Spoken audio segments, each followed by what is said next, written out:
The American empire is coming to, and the U.S. economy is being drained by wars in the Middle East and vast military expansion around the globe.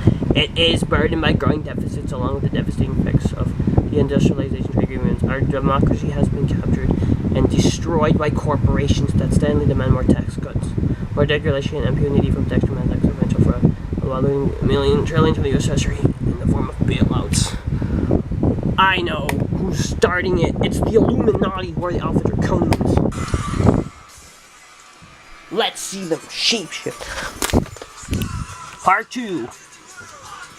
These Anunaki, these heads are actually like masks. There. And like, they're really Skeksis-like. And they wear these masks. They wanna like ruin America and shit. They're the fallen angels. If you don't know, now you know what they are. I reuse these vulture heads from